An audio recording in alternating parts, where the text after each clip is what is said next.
Hi.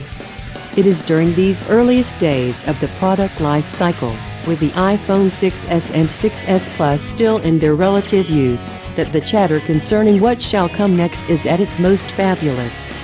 Since the day the new models first appeared in stores, Apple diehards have been trawling the internet in search of the rumors, leaks, and dubious pronouncements made by anonymous supply chain sources.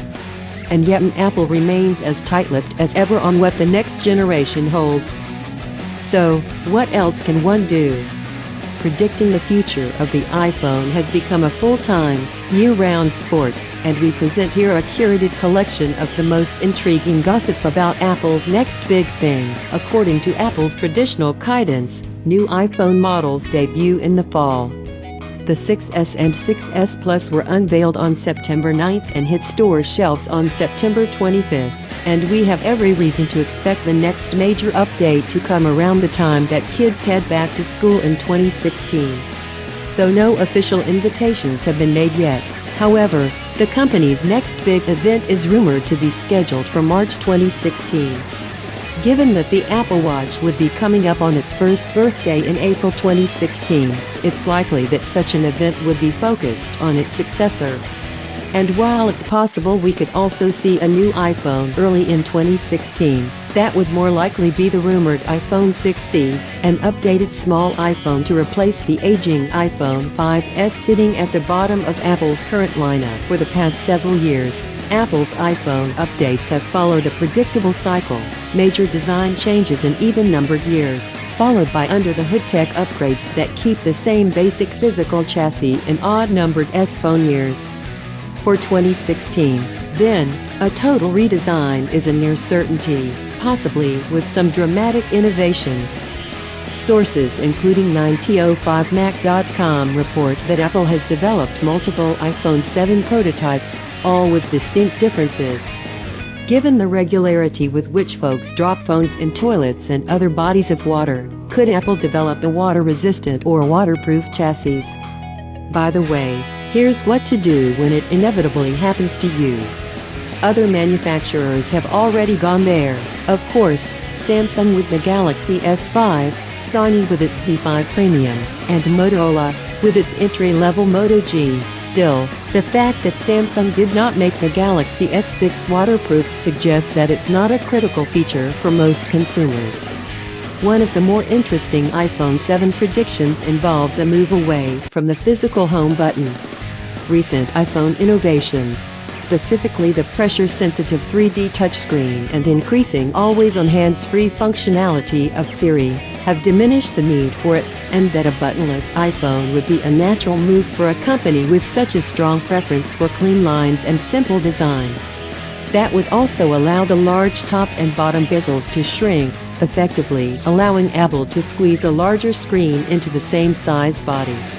The trick, of course, would be keeping the all-important Touch ID fingerprint sensor somehow integrated into the device. There is a particularly durable rumor about a sapphire display, which would offer a higher degree of scratch and shatter resistance than the current model's Gorilla Glass. In fact, the higher-end Apple Watch models have sapphire displays, as well as OLED technology that provides best-in-class black levels, contrast, and colors on a growing assortment of smartphones, including the Samsung Galaxy S6. Apple uses LED backlit LCD technology for the current iPhone's Retina displays, and there has been speculation that Apple will eventually switch to OLED displays, but not until 2018. So, this would likely debut on whatever the model succeeds the iPhone 7. One of the most widely speculated upon topics to date involves the connectivity standards the iPhone 7 will support.